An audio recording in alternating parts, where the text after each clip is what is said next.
welcome to my channel, Aquarium for the newbies, and I create this channel to help people who doesn't have idea about aquariums or who have many questions, or you just got like aquarium or got like a present, an aquarium for a present, and then you don't have idea what to do. So the first thing I wanted to say is like everyone started like that. I started like that, so I'm gonna help you going through this beautiful hobby. And this is the thing, like you want to start, a minimum aquarium size. I recommend like a 10-gallon size, not bigger than that, or at least like 15 gallons, no more than that, because the thing is you're gonna have to do water changes in the beginning, and it's really like time consuming. And I know like it's easier because you are not in the future, you are not going to have to do like many water changes, but in the beginning it's just really hard.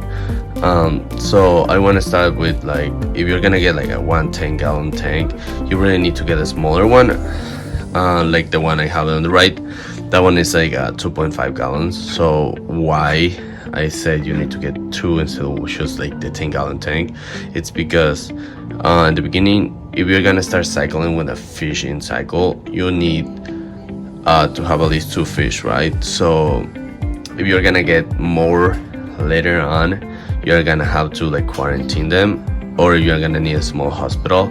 So you really need to have that extra tank to do like quarantine or that hospital tank. And I learned this in the hard way, so that's why I have a small one, just to have like a quarantine tank. Other thing why you have like an extra tank on the side is because sometimes the fish get sick, and you need a hospital tank. You need to put it there just for a bit, for a week, just to like have him or have her recovered and then put it back.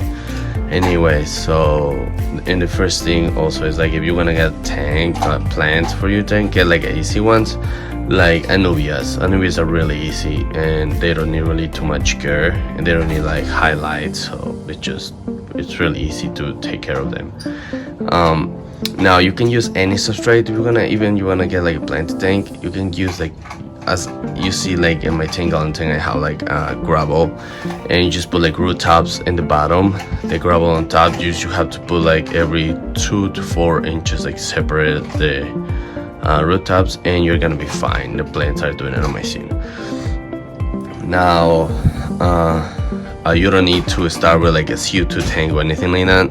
I really recommend not doing that in the beginning, because you are gonna be so stressed of trying to find like the right balance between the light, CO2, and the nutrients in your aquarium. Sorry, that were my kids out there. So you're gonna need to balance that if you get a CO2, and that's why you need to not start with CO2 right away.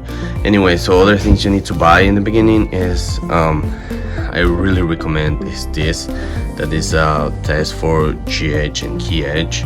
That's the general hardness in your water, and the key edge is for like general.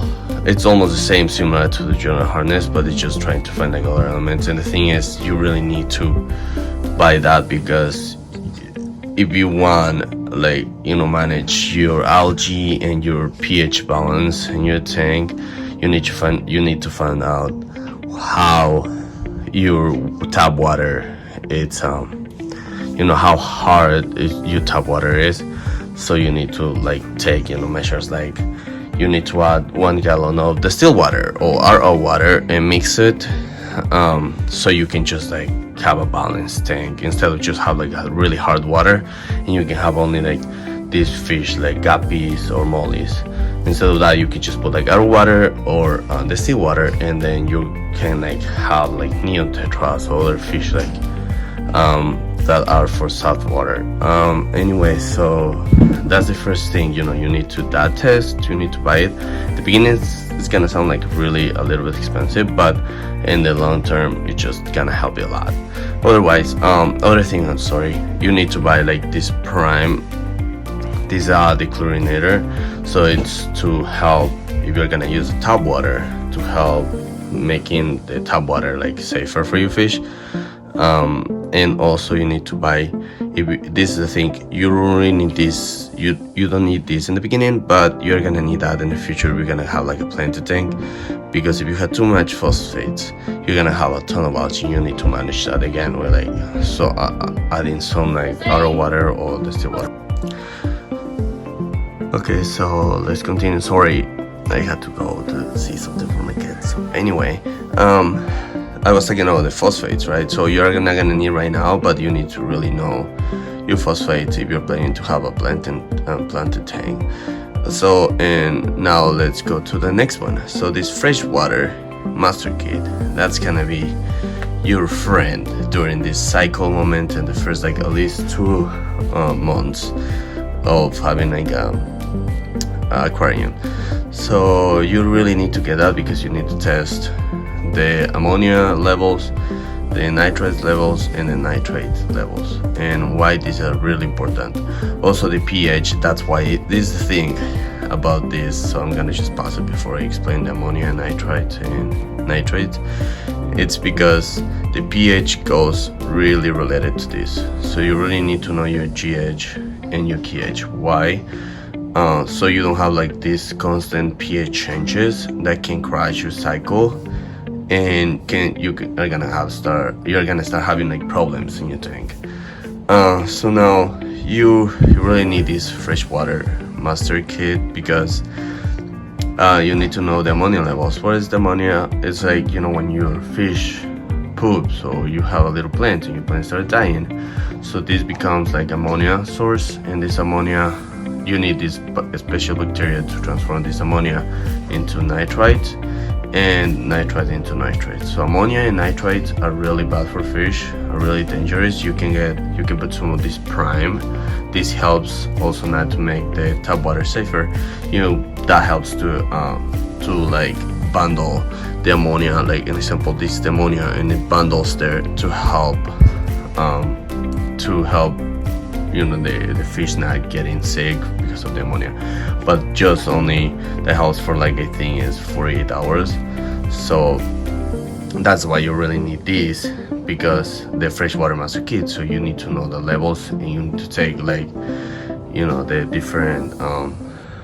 the different ways to solve that problem, and I'm gonna be explaining that in the next video. So this is the thing, you need the master kit to test the ammonia, nitrates, and nitrates. So after that, after the bacteria helps transferring the ammonia to nitrite, these nitrates also are really, really bad for fish. So that's why you need to like test again, and when your tank is cycled, the bacteria is gonna transform these nitrites in nitrate. So the nitrates are not that bad for the fish at all, like in the beginning, until like you're really gonna have like high amounts of nitrates and and that's when like you can have like problems with your fish, or fish that have problems because you have too many nitrates. So and this is the thing, that's why you need just a few plants in the beginning, so you can your plants can absorb that nitrates as nutrients, and that's gonna help to like balance your tank and help your tank and your fish. So that's why you really need this freshwater master kit. Now what else you need in your tank is a filter. That's where your bacteria is gonna grow up, essentially like all the bacteria, the beneficial bacteria is called. It's gonna grow up like in your whole tank, but principle like it's gonna be more in your filter. Why? Because your water is gonna go through there, and that's how like the nitrites are gonna like the ammonia, it's gonna transform the nitrites and nitrates, but constantly, and that's how like some of the fish poop is gonna get trapped, and you're gonna be able to remove that. So you're gonna need that. So the filter can be different like filters, I could say. It's like you can have this sponge filter, you can just like buy this $5 air pump, just connect to it, and that's gonna do an amazing job. Otherwise, you can just get like a hang-on back filter, like having this small one that you just put in, as it says name, like in the back, hanging in the back on the aquarium, and that's gonna filter the water for you.